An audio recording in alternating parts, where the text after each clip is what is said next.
जय श्री हरि। श्रीमद्भागवत महापुराणम चतुर्थ स्कंध अथ द्वितीय अध्याय। भगवान शिव और दक्ष प्रजापति का मनोमालिन्य। आज हम श्रीमद्भागवत महापुराण के चतुर्थ स्कंद में द्वितीय अध्याय दूसरा अध्याय सुनते हैं। श्री गणेशाय नमः। श्री सरस्वत्यै नमः। श्री गुरवे नमः। श्री पुराण पुरुषोत्तमाय नमः। पिछले चतुर्थ स्कंद के पहले अध्याय में हमने सुना कि पुत्रिका धर्म के अनुसार किए जाने वाले विवाह में यह शर्त होती है कि कन्या के जो पहला पुत्र होगा उसे कन्या के पिता ले लेंगे। इसी शर्त के अनुसार रुचि प्रजापति के साथ आकुति का विवाह हुआ था और उनके पहले पुत्र के रूप में स्वयं भगवान श्री हरि ने यज्ञ नारायण रूप से अवतार लिया था। बोलिए यज्ञ नारायण भगवान की जय। और साथ में एक कन्या ने भी जन्म लिया था जो साक्षात लक्ष्मी जी के अंश स्वरूपा थी, जिनका नाम रखा गया दक्षिणा। बाद में यज्ञ नारायण भगवान को स्वयंभू मनु महाराज ने अपने पास रखा और दक्षिणा अपनी माता आकुति और रुचि प्रजापति के पास रही। यद्यपि वे दोनों भाई बहन थे, फिर भी उन्होंने आपस में विवाह कर लिया। इसमें शंका नहीं करनी चाहिए, क्योंकि एक तो भगवान श्री हरि और लक्ष्मी जी सदा ही एक दूसरे के साथ रहने वाले हैं, सदा ही एक दूसरे के संगी हैं।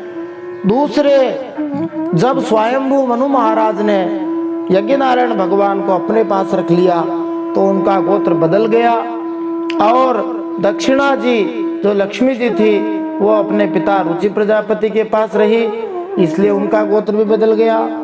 और दूसरी बात है, गोस्वामी तुलसीदास जी ने कहा है, समरथ कहूँ नहीं दोष गोसाई, रवि पावक सुरसरी की नाई। जो समर्थ होते हैं उन्हें कोई दोष नहीं लगता। जैसे भगवान सूर्य पानी को भी सुखाते हैं, गंगा जल को भी सुखाते हैं और पेशाब को भी सुखाते हैं, ऐसे ही अग्नि देवता है, उसमें रोटी भी बनती है और उसमें मुर्दा भी जलता है। ऐसे ही गंगा जी है जिसमें पुण्यशील लोग भी नहाते हैं और पातकी लोग भी नहाते हैं, उन्हें कोई दोष नहीं देता। भगवान यज्ञ नारायण और दक्षिणा के 12 पुत्र हुए, जो इस बात के प्रतीक हैं कि जब यज्ञ किया जाता है तो विद्वान ब्राह्मणों को दक्षिणा अवश्य देनी चाहिए।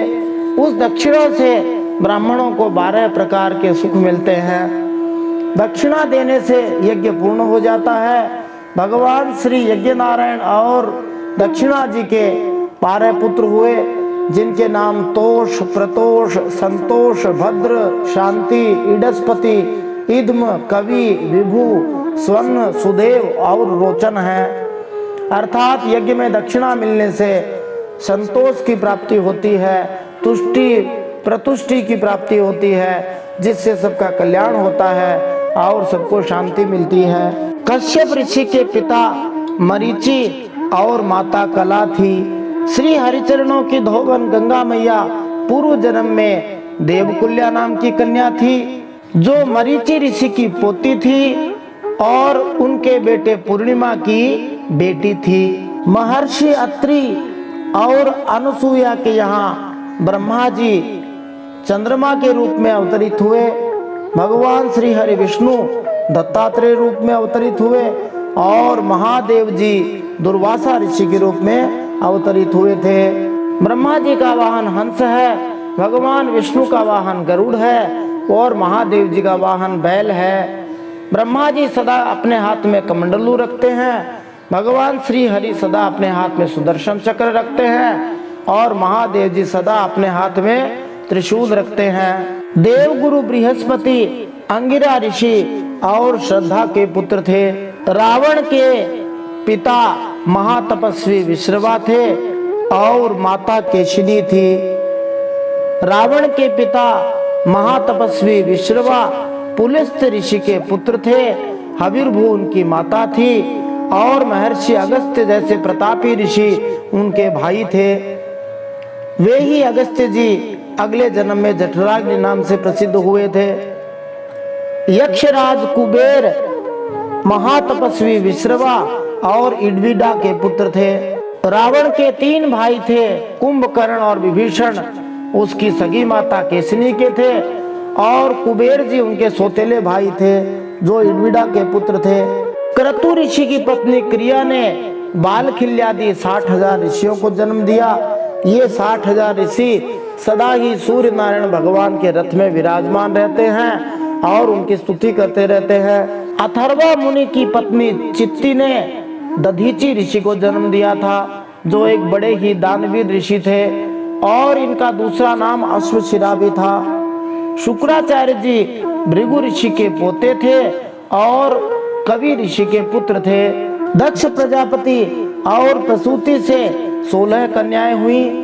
उनमें से 13 कन्याएं धर्म को ब्याही, 1 कन्या अग्नि को, 1 समस्त पितृगणों को और 1 महादेव जी को दी थी।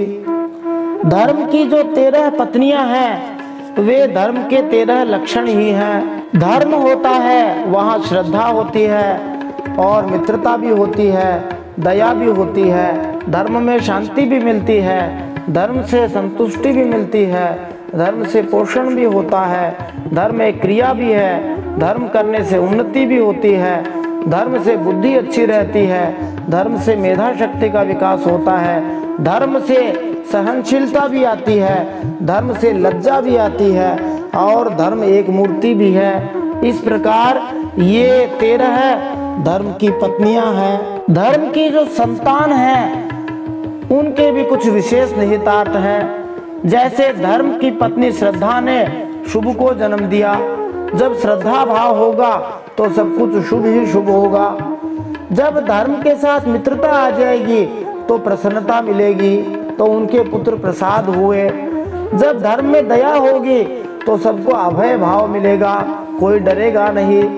धर्म ने अपनी पत्नी शांति से सुख को उत्पन्न किया तो सुख शांति से ही उत्पन्न होता है। तुष्टि ने मोद को माने आनंद को जन्म दिया और पोषण ने अहंकार को जन्म दिया। क्रिया से योग की उत्पत्ति होती है।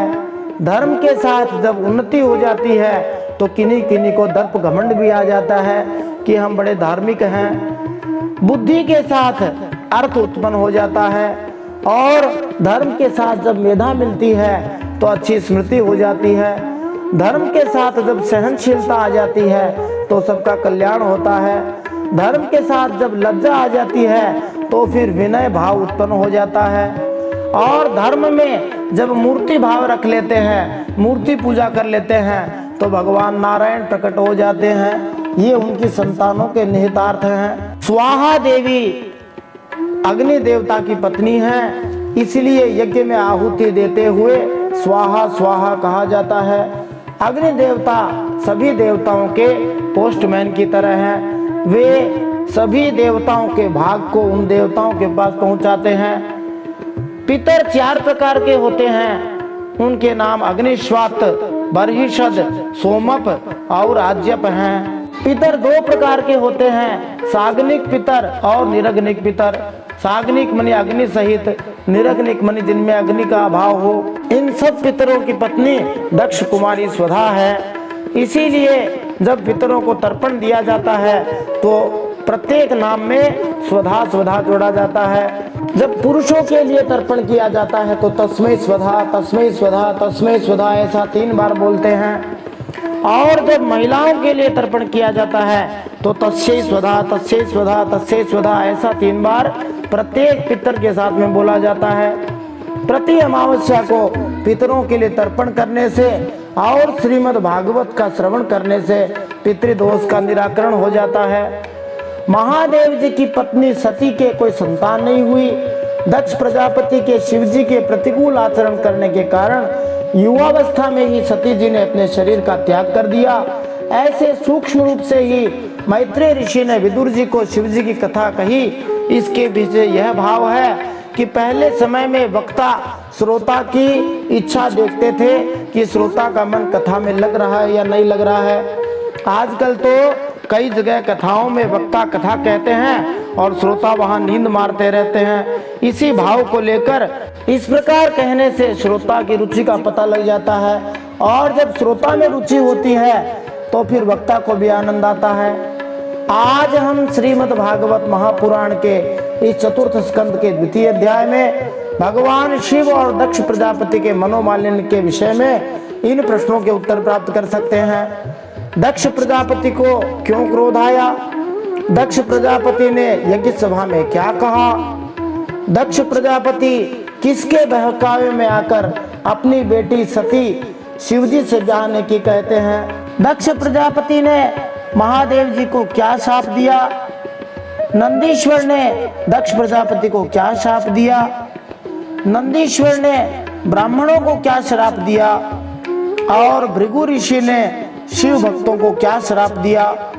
वेद मार्ग जिसके मूल साक्षात श्री विष्णु भगवान है, उसके बारे में भृगु ऋषि ने नंदीश्वर आदि से क्या कहा? यज्ञ के द्वारा किसकी उपासना की जाती है? प्रजापति ने कितने वर्ष में समाप्त होने वाला यज्ञ आरंभ किया था? तो आइए इन सब प्रश्नों के उत्तर आज के इस चतुर्थ स्कंद के द्वितीय अध्याय में प्राप्त करते हैं। जय श्री हरि। नारायणं नमस्कृत्य नरं चैव नरोत्तमं देवीं सरस्वतीं व्यासं ततो जयमुदीरयेत्।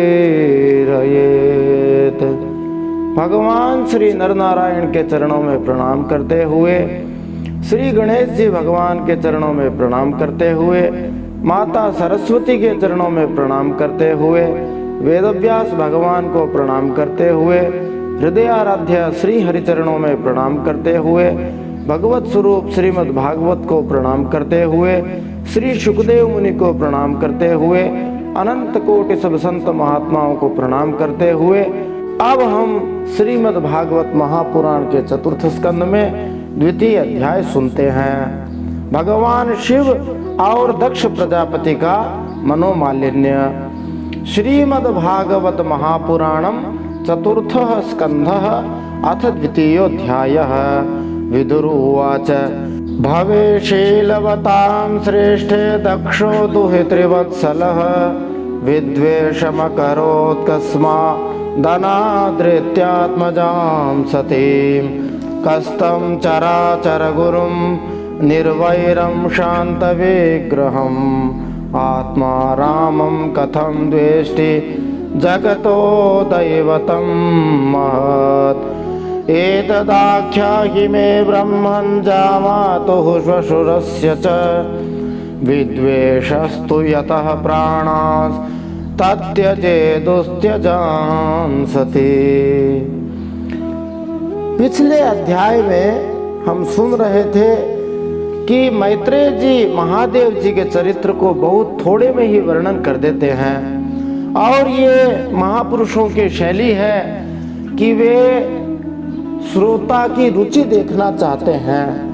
विदुर जी को उस थोड़े से महादेव जी के चरित्र से तृप्ति नहीं हुई, इसलिए विदुर जी इस द्वितीय अध्याय के आरंभ में पूछ बैठते हैं। विदुर जी ने पूछा, हे मैत्रेय ऋषि, प्रजापति दक्ष तो अपनी लड़कियों से बहुत स्नेह करते थे, फिर उन्होंने अपनी कन्या सती का अनादर करके शीलवानों में सबसे श्रेष्ठ श्री महादेव जी से द्वेष क्यों किया?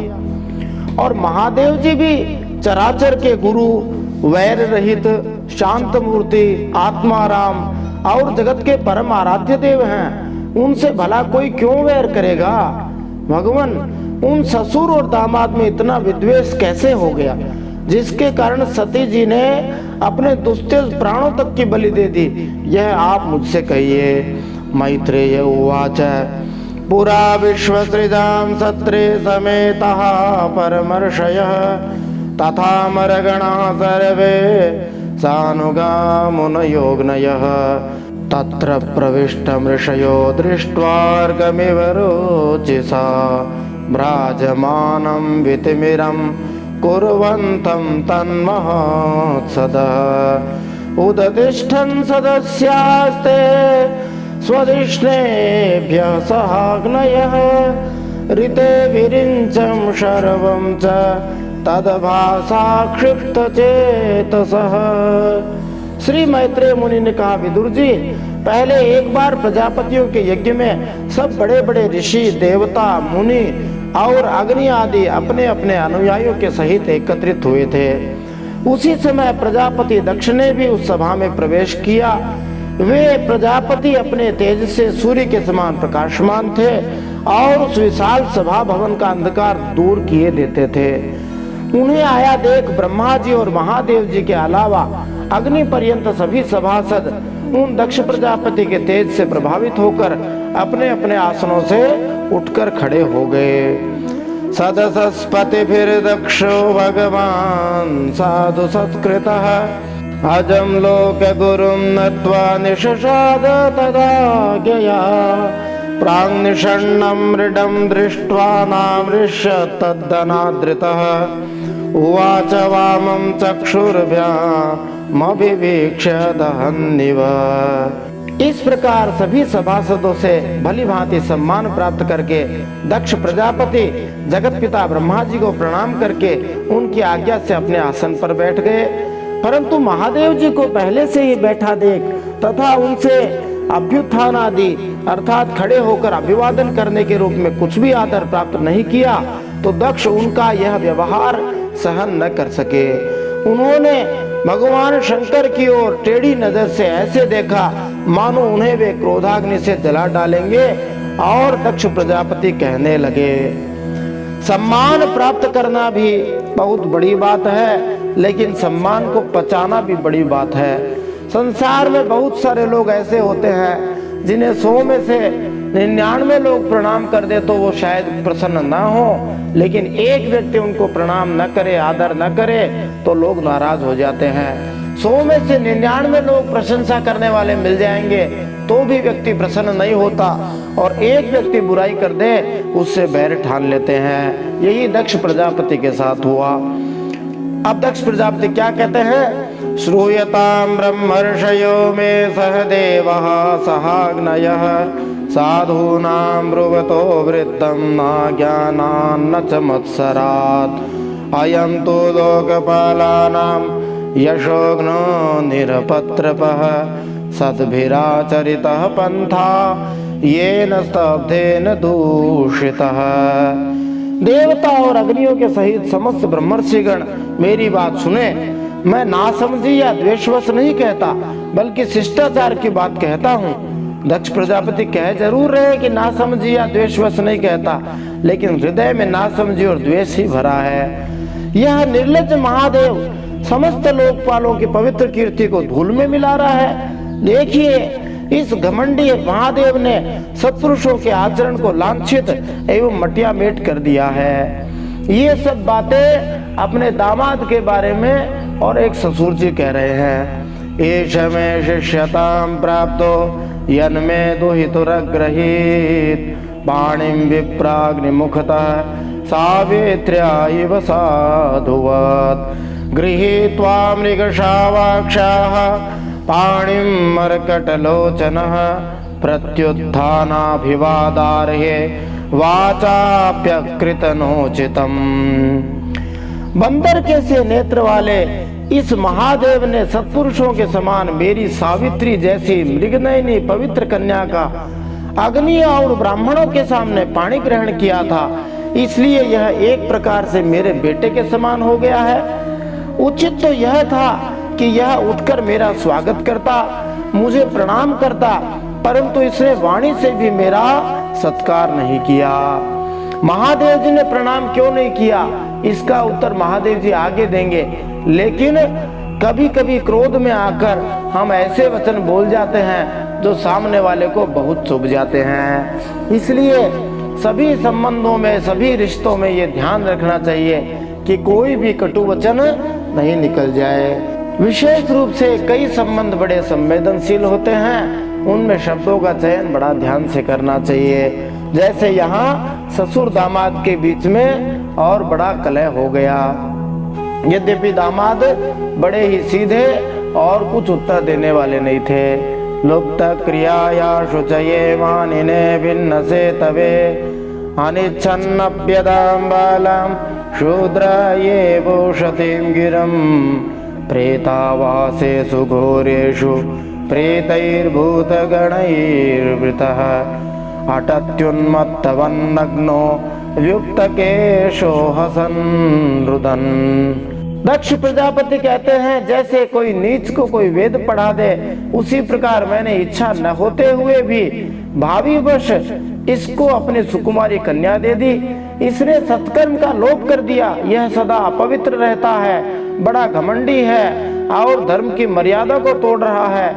यह प्रेतों के निवास स्थान भयंकर श्मशानों में भूत प्रेतों को साथ लिए घूमता रहता है। पूरे पागल की तरह सिर के बाल बिखेरे नंग धड़ंग भटकता है, कभी हंसता है कभी रोता है।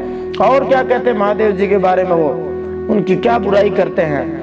चिता भस्म कृत स्नानः प्रेतस्रंस्तिभूषणः शिवापदेशो यशिवो मत्तो मत्त जनप्रियः पतिः प्रमथ भूतानां तमो मात्रात्मकात्मनां तस्मा उन्मादनाथाय नष्ट शौचाय दुर्हृदे दत्तावत मया साध्वी चोदिते परमेष्ठिना।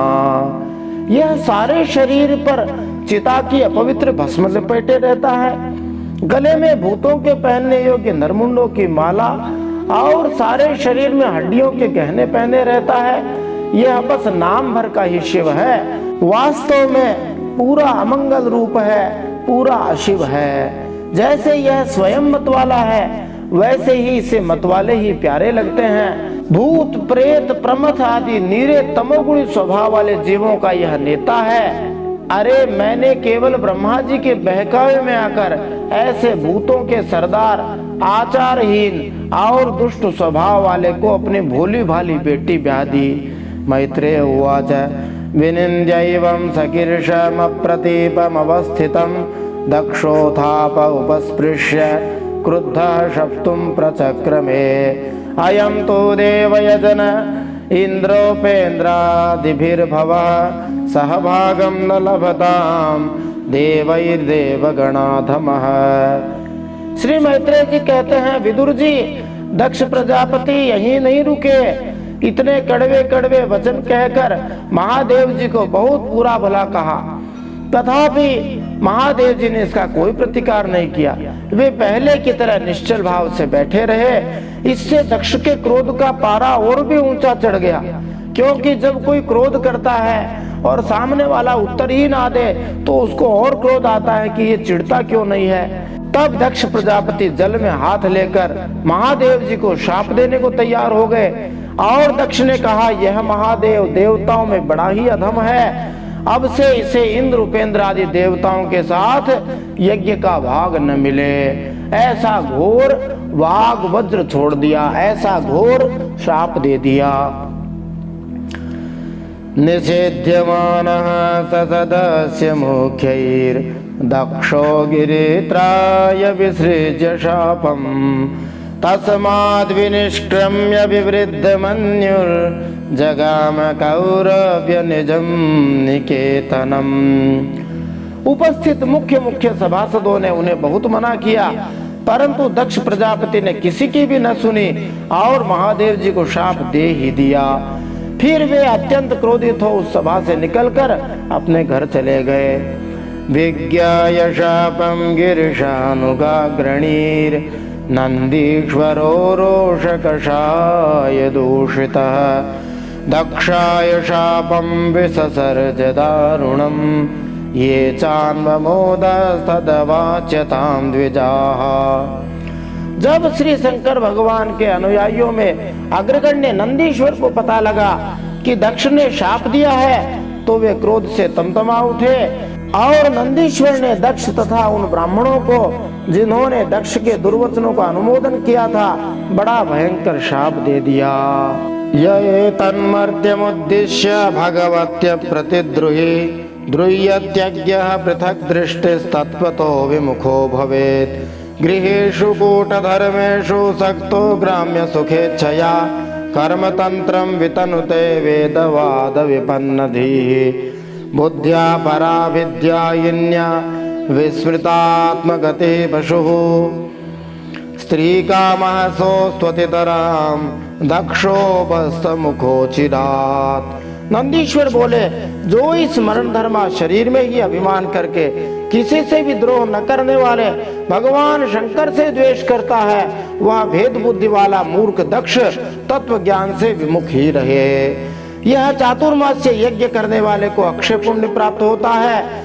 आदि अर्थवाद रूप वेद वाक्यों से मोहित एवं विवेक भ्रष्ट होकर विषय सुख की इच्छा से कपट धर्म में गृहस्थाश्रम में आसक्त रहकर कर्मकांड में ही लगा रहता है।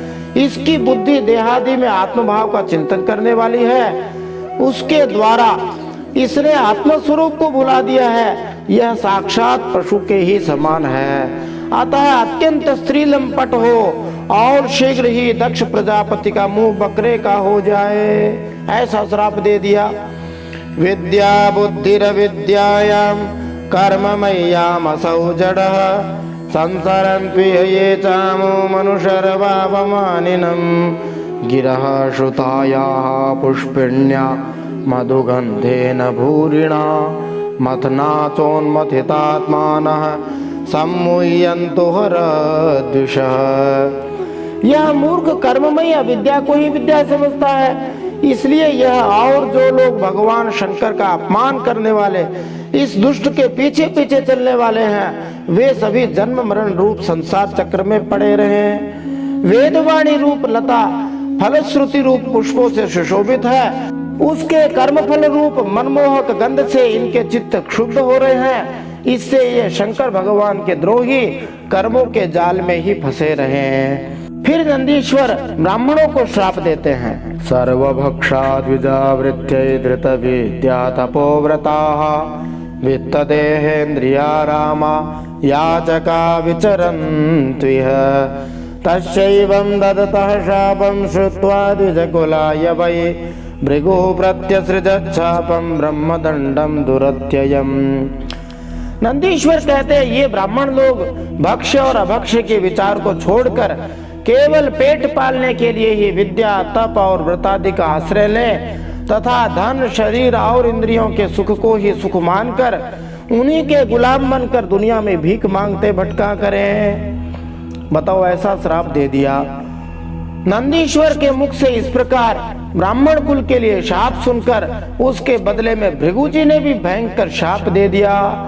और ब्राह्मणों का शाप ब्रह्मदंड होता है, उसे भी कोई निवारण नहीं कर सकता।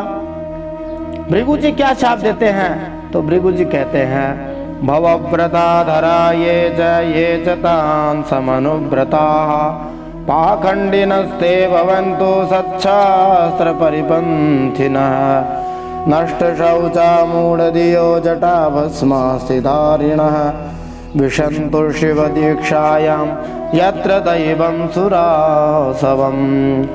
जो लोग शिव भक्त हैं तथा जो उन भक्तों के अनुयायी हैं, वे सतशास्त्रों के विरुद्ध आचरण करने वाले और पाखंडी हों। जो लोग शौचाचार विहीन मंद बुद्धि तथा जटा राख और हड्डियों को धारण करने वाले हैं, वे ही शैव संप्रदाय में दीक्षित हों, जिसमें सुरा मानी शराब और आसव ही देवताओं के समान आदरणीय है। ब्रह्म च ब्राह्मणा सैव यद्यूयं परिनिन्दथ सेतुं विधारणं पुंसामतः पाखण्डमाश्रिता एष एव हि लोकानां शिवः पन्थः सनातनः यं पूर्वे चानुसन्तस्थुर् यत्प्रमाणं जनार्दनः। अरे तुम लोग जो धर्म मर्यादा के संस्थापक एवं वर्णाश्रमियों के रक्षक वेद और ब्राह्मणों की निंदा करते हो, इससे मालूम होता है तुमने पाखंड का आश्रय ले रखा है। इसलिए वेद और ब्राह्मणों की कभी निंदा नहीं करनी चाहिए। यह वेद मार्ग ही लोगों के लिए कल्याणकारी और सनातन मार्ग है। पूर्व पुरुष इसी पर चलते आए हैं और इसके मूल साक्षात श्री विष्णु भगवान है। बोलिए विष्णु भगवान की जय।